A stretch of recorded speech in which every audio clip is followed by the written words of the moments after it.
12, 15, 24. Vou ler aqui, você acompanha quem quiser. Ora, ouvindo tais palavras, um dos que estava com ele à mesa, disse-lhe: Bem-aventurado aquele que comer pão no reino de Deus. Ele, porém, respondeu: Certo homem deu uma grande ceia e convidou muitos. À hora da ceia enviou seu servo para avisar os convidados: Vinde, porque tudo já está preparado. Não obstante, todos a uma começaram a escusar-se. Disse o primeiro: Comprei um campo e preciso ir vê-lo. Rogo-te que me tenhas por escusado. Outro disse: Comprei 5 juntas de boi e vou experimentá-las. Rogo-te que me tenhas por escusado. E o outro disse: Casei-me e por isso não posso ir. Voltando o servo, tudo contou ao Senhor.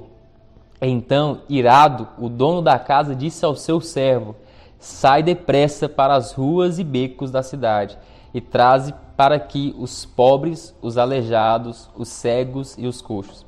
Depois lhe disse o servo ao Senhor: Feito está como mandaste, e ainda há lugar. Respondeu-lhe o Senhor: Sai pelos caminhos e atalhos, e obriga a todos a entrar, para que fique cheia a minha casa, porque vos declaro que nenhum daqueles homens que foram convidados provará a minha ceia.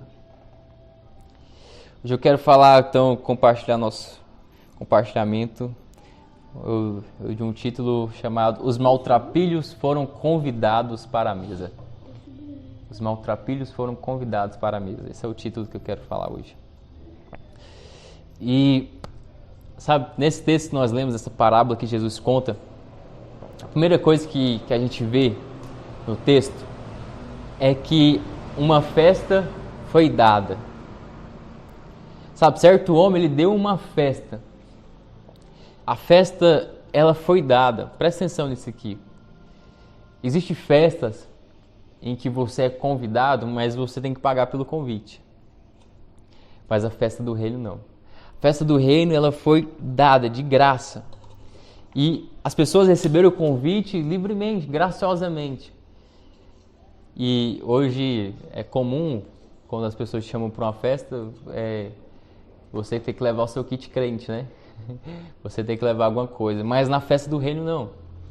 Os servos saíram e disseram: Olha, já está tudo pronto, já está tudo preparado. Só vem para a ceia.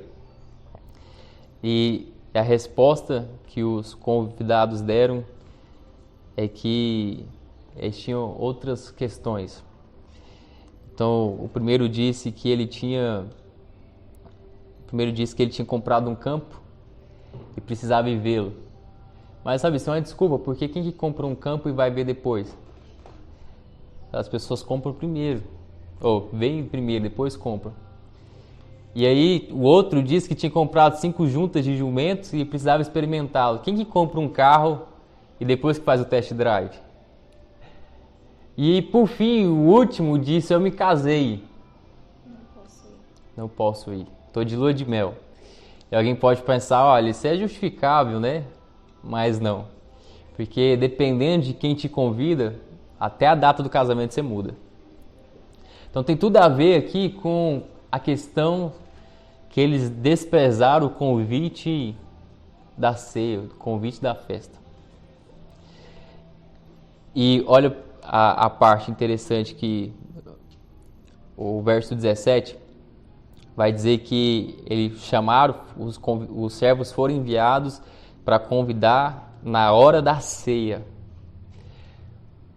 O Senhor daqueles servos mandou eles ir para as ruas convidar justamente quando a ceia estava pronta. Sabe o que isso fala para a gente? É que nós recebemos o convite quando tudo estava pronto. Quando Jesus consumou a obra na cruz, Ele terminou por uma vez por todas a sua obra, é que nós fomos convidados a fazer parte do banquete. Então hoje, quando nós nos assentamos à mesa, está tudo pronto. Eu não preciso trazer mais nada. Eu não preciso trazer meu kit crente. Eu não preciso trazer uma bagagem. Mas eu preciso trazer apenas uma fome e uma sede. E por que, Hamilton? Porque tudo já foi pronto.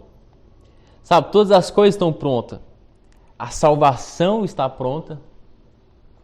A justificação pela fé está pronta. Tudo está pronto na festa. E ninguém é convidado para trazer absolutamente nada. Porque tudo foi providenciado. Sabe, foi lá na cruz que Deus providenciou tudo. Foi na cruz que Ele providenciou o banquete. Então, na ceia é onde que há a sua cura.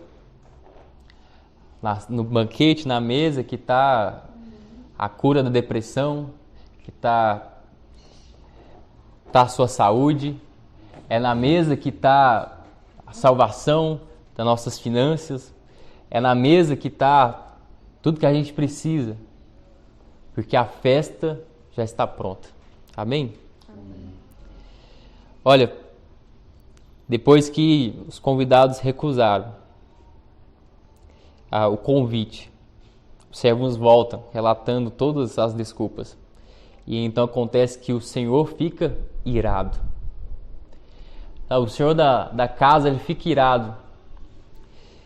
Uma questão que você tem que entender é que na velha aliança, Deus ficava irado quando o homem não cumpria a lei.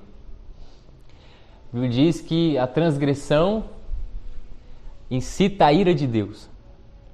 Isso era na velha aliança. Mas na nova aliança, o que desperta a ira de Deus é justamente recusar o convite. O que desperta a ira de Deus na nova aliança é quando o homem recusa o convite.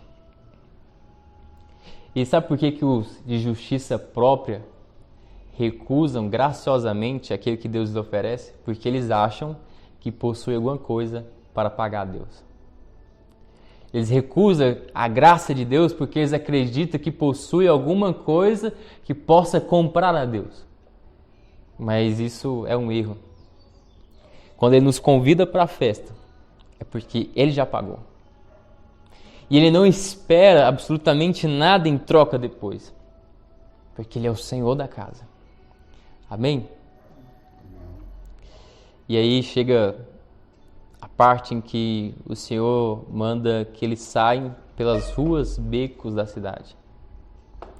E traga os pobres, os aleijados, os cegos e os coxos para a ceia. Então, no primeiro momento, o Senhor daquela casa, ele manda os servos saírem e convidarem. E aqueles que foram convidados simplesmente desprezaram o convite. Mas o Senhor, ele fala, então, saiam às ruas, becos e vielas e tragam os coxos, os cegos e os pobres. Sabe, irmão, esses são os maltrapilhos. Esses são os que não são contados. Esses são justamente as pessoas que não são lembradas. Sabe, porque ninguém chama pobre à festa, porque pobre dá despesa. Ninguém chama os cegos à festa, porque eles não irão acertar o caminho. Ninguém chama os coxos à festa, porque eles não irão conseguir chegar lá. Mas o Senhor mandou trazê-los. Sabe, meu tio, quem são essas pessoas? Quem que são os maltrapilhos? Sabe? Essas pessoas elas apontam para a nossa condição espiritual que nós nos encontramos. Esses maltrapilhos apontam para a nossa situação. Os maltrapilhos, eles falam justamente nossa condição espiritual que nos encontrávamos antes. Sabe, esses somos nós, éramos nós antes. E, como eu disse, que os coxos, os cegos e os pobres, eles não são lembrados.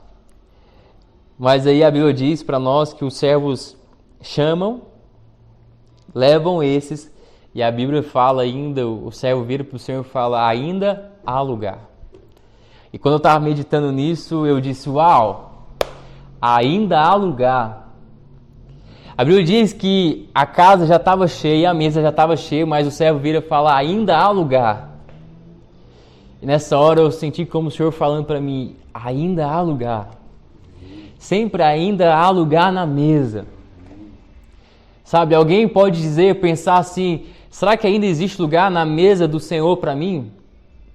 A resposta, ainda tem lugar. Alguém pode pensar, nossa, ainda eu tenho tanta coisa para resolver na minha vida, será que existe lugar para mim na mesa? A resposta, ainda há lugar. Sabe, irmão, então, ainda há lugar para todos aqueles que aceitam o convite do Senhor. Sempre vai existir lugar na mesa para aqueles que aceitam o convite. E essa é a grande graça de Deus. E a Bíblia diz que o Senhor, então, vira para o servo e diz para que eles saiam pelos caminhos, pelos atalhos e obrigue a entrar, para que a casa fique cheia. Para primeiro momento, essa palavra obrigar parece uma palavra muito forte. Que o servo manda que eles saiam para obrigar o povo a entrar. Mas quando eu leio isso, eu fico pensando que esse obrigar é um constranger tão forte que não tem como a gente resistir, não tem como a gente negar. E foi isso que aconteceu quando a gente entende com tão grande amor que Ele nos amou. Não tem como a gente recusar o convite. Então, é esse amor que nos constrange de tal maneira que a gente se sente que obrigados a participar da ceia. Obrigados não porque existe uma cobrança sobre mim, mas é porque Ele me amou de tal maneira que eu me sinto impelido, constrangido e não tem como eu negar o convite do meu Senhor. Amém? Estão conseguindo acompanhar comigo? Sabe, e Jesus, Ele contou essa parábola da ceia e talvez tivesse tanta coisa para nós tirarmos aqui, mas a mensagem é que os maltrapilhos, eles foram convidados. Os maltrapilhos, existe lugar na mesa para os maltrapilhos. E aí eu quero, então, agora compartilhar com você uma história que eu particularmente gosto muito, que está em 2 Samuel, capítulo 9. E eu vou ler para a gente se familiarizar com o texto e vou finalizar com isso, contando sobre essa história. 2 Samuel, capítulo 9. É isso que eu falei mesmo? Exatamente. Então vou ler o texto. Se atente ao texto e nós vamos compartilhar isso aqui, porque isso aqui é um quadro. Eu tenho uma pergunta. Vou fazer. Jesus mandou chamar os povos que começou a dar desculpa, né? Aí eles começaram a desculpa, aí que ele mandou chamar os povos, alejar esses povos. E se os outros lá não tivessem dado desculpa, Jesus não teria chamado os povos aleijados? Olha, eu acredito que esses que recusaram o convite, eles apontam para o povo de Israel. Esses que negaram o convite apontam para os judeus. Porque a Bíblia diz que Jesus veio primeiro para os seus o negaram, o rejeitaram. Paulo vai dizer porque nós éramos oliveira, na verdade como que ele fala? Esqueci a palavra. Paulo vai dizer que Cristo é a oliveira verdadeira e nós éramos... Os ramos? Brava, como que é? Eu esqueci, gente. A palavra fugiu da cabeça. Enfim, que eu esqueci.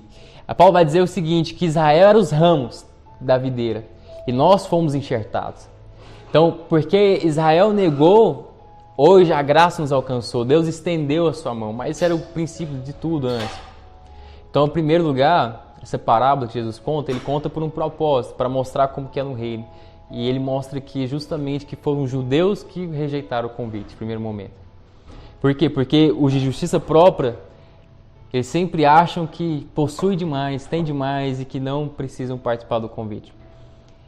Agora, os pobres não. Quando você convida o pobre se alegra com o convite. Não, vai ter festa. Pobre gosta de festa. Ainda mais falando que é de graça, é grátis. Meu Deus, é grátis. Vamos encher o bucho. E é isso que Jesus mostra para nós. Que nós somos tão pobres, mas tão pobres que nós não conseguimos pagar a Deus. Somos tão pobres que nós não conseguimos oferecer nada para Deus em troca. A única coisa que pode acontecer é de Deus graciosamente nos convidar. E foi isso que fez. Então, os judeus, cheios de justiça própria, negaram o convite. Mas nós aceitamos, porque é de graça. E hoje eu não preciso trazer para a mesa a minha bagagem de santidade para Deus me aceitar. Preciso trazer para a mesa as minhas qualificações, o meu currículo, aquilo que eu sou bom. Eu não preciso trazer para a mesa essas coisas. Eu preciso apenas aceitar o convite. E essa é a boa nova que a gente compartilha hoje. A boa notícia é que essa verdade, esse convite é tão poderoso, é que eu não posso guardar ele só para mim.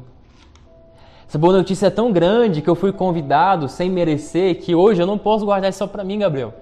Eu preciso anunciar para as pessoas, ei, existe um convite disponível para você. Por isso que nunca a nossa mensagem é sobre condenação. A nossa mensagem nunca vai ser condenando, mas vai ser sempre convidando.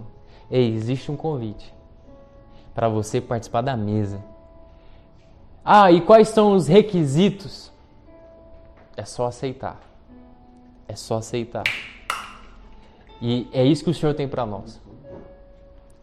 Sabe, é isso que o Senhor tem para nós. É que eu e você nos encontramos na condição de maltrapilhos. Impossibilitados. Como cegos, coxos e pobres. Sabe? E aí nós nem conseguiríamos de maneira alguma chegar à festa. Mas o Senhor mandou, tragam eles, tragam eles. E hoje nós estamos aqui sentados na mesa. Sabe, e aí vamos falar dessa história de Davi, que em 2 Samuel capítulo 9, que diz, eu vou ler o texto,